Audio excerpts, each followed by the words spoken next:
Hello and welcome to Disney Day 15. Today we will be discussing and rating The Many Adventures of Winnie the Pooh. So this is the only anthology kind of one to make it into our I don't like list, isn't it? anthology films as a rule. I don't like a film that's split into three or less. Which it is. Because I just feel like why not sit there and write up a story. However, that being said, I think Winnie the Pooh works best as a short film format. I will question the fact why Disney decided to make this film in the first place, but they did, so let's review it now it's here. Yes, so Winnie the Pooh is split into three parts, and one is the very blustery day, isn't it? It gets stuck up a tree, doesn't he? He gets stuck up a tree, he dresses as a little black rain cloud to try and get the honey. And there's one where Rabbit tries to lose Tigger. And then the other one is just introducing Tigger. Yeah, honestly, when it comes to discussing the stories, like the whole point of A.A. Milne's books is that they're kind of just about nothing, really. So I think it's probably best to approach this by discussing the characters. And bearing in mind, when you think about Winnie the Pooh, you don't necessarily think of the books. No, you don't think of the books, do you? You think of this Disney interpretation, and I think it's for that this film gets a lot of points because it absolutely nails what Winnie the Pooh characters are. Sterling Holloway is Winnie the Pooh. We've mentioned Sterling Holloway a couple of times, but this is it's probably his most famous role, isn't it? As Winnie the Pooh. Easily, it's just when you can't imagine another voice actor doing it. Like even if another voice actor does Winnie, they're doing Sterling Holloway impressions. Winnie the Pooh's great. He's like quite just, he's quite simple and he's always getting into trouble, but he's just a nice guy. In fact, the majority of the characters in this, there would be a few that I'm sure Gemma's itching to get onto, that are just nice. Piglet is I love Piglet. a nervous wreck, but is nice. Literally gives away her. I don't think it ever really specifies. Oh, a genderless character. Disney way ahead of their time. The genderless pig literally gives up their house out of awkwardness, politeness, but mainly kindness, which I would never recommend anyone do, but it shows how nice they are. Eeyore, even though he's a depressed donkey. Yeah, he's a donkey. He keeps losing his tail.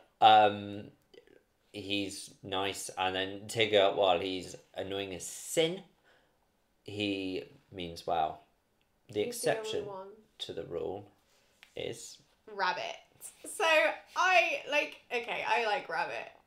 Rabbit is me. I'm a mix between Rabbit and Eeyore. Like Eeyore, the depressed little donkey that's just like, I'm just happy to be included. Is like, yes, Eeyore, you're speaking for all of us here. Rabbit gives no bothers. No bothers were given by Rabbit throughout the entirety of this film. So in one of the film scenes, Pooh gets stuck in Rabbit's house because he eats too much honey and gets too fat and gets stuck. What does Rabbit do when Pooh can't be removed? He goes and sticks antlers either side of him, draws a face on Pooh's bum that's sticking through the hole in his wall, and then makes like a shelf and is just like, well, you're stuck there now. Doesn't really attempt to help, but just makes the best of it. The one where they're stuck down the hole, again, Rabbit gives no bothers. Rabbit is just a sarcastic little rabbit that doesn't try and help in the slightest. And then finally, in the final story, Rabbit has had enough of Tigger. And Rabbit's whole plan is to lose Tigger in the forest and then go and rescue him so that Tigger stops being so annoying. And he's just there like, it'll be no more like Tigger bouncing everywhere. It'll be, oh, Rabbit, my good friend Rabbit, I'm so happy to see you, Rabbit. And it's just like, oh, yeah, Rabbit just causes crap for the sake of it.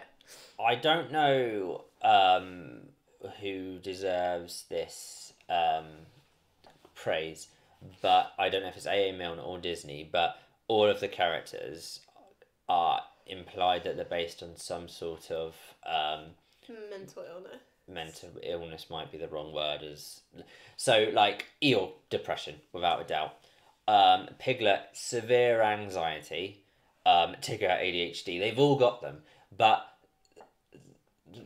I wouldn't say they're celebrated for it, but they're not criticised for it. I believe it was A.A. Milne because he wrote them as like a way of coping with PTSD. Yeah, and I think Disney really nailed into that. Like, for example, Eeyore's always depressed, but they kind of just let him be depressed. They invite him to stuff, and he's sitting there in the corner being depressed, but they don't go, oh, Eeyore, you're ruining the mood. Yeah, it's great. They don't expect anything from him. They don't expect him to be enjoying it. They don't stop inviting him just because he's not going to be like the life and soul of the party when he gets there. They just accept Eeyore for who he is, and it's just so sweet, and I genuinely wish more people were like that. A lot of this film just is, I think it's just nice, and out of all of the Disneys, like, it doesn't have a villain, but it doesn't feel weaker because it doesn't have a villain. Yeah. It's just about friends hanging out, which is what A.A. Milne had in mind. And it's like, it just gets away by being sweet, and I think that's quite nice. They're all just super like iconic characters as well, aren't they? Like, everybody knows Winnie the Pooh. Everyone knows Tigger and Rabbit and Eeyore and Piglet and Owl and Kangaroo and Roo. Because most people would have teddies of them, even if it's non-related to Disney. Like, yeah, they're just really just iconic characters. Like, even though the film is not one of the best, and it's an anthology series, and there's no villain, and it's not necessarily what you think of when you think of Disney movies, you definitely think of the characters. Yeah. And they have such a huge presence in the parks as well. Yeah. I don't know, this film's just nice, and it's like, where does that rate? Should we, I know we haven't done a lot yet, but because I want to talk about the classic era, should we? Yes, we'll do a fun fact and then we'll move on. So my fun fact is that Walt Disney was a fan of Winnie the Pooh. His daughter loved the books. He tried unsuccessfully to get the film rights in 1938 and then eventually succeeded in 1961, and then this film was made after he passed away. Disney doesn't give up. Same with Mary Poppins. Yeah. Ratings? It's nice. I don't like anthology films, and I think, like, whenever I watch it, I'm like, it's not the most essential Disney. And in fact, because Winnie the Pooh's so iconic in its own right, I kind of keep on forgetting Winnie the Pooh's Disney. It's a thing that they bought, isn't it? Yeah, it feels very much like Disney bought it rather than they created it. So I always find it weird that it's in the official features. Yeah. It is nice though. I think it doesn't do anything wrong. It's quite harmless. Not essential though. 6? I'm going to give it a 4. 4? Okay. Yeah, I like the characters. And I love the characters more than the film. So, yeah, it doesn't really do a lot. Yeah. So, with Winnie the Pooh closing, that's the end of the classic era of Disney. Let's just spend a couple of seconds recapping that. So, yes, this has been the end of the classic era of Disney. We have had a number of films. We've had Snow White, Pinocchio, Dumbo, Bambi, Cinderella, Alice in Wonderland, Peter Pan, Lady and the Tramp, Sleeping Beauty, 101 Dalmatians, Sword in the Stone, Jungle Book, Aristocat, Robin Hood, and the many adventures of Winnie the Pooh, as well as various anthology ones that we didn't include. So this is what people refer to when they refer to the Disney classics.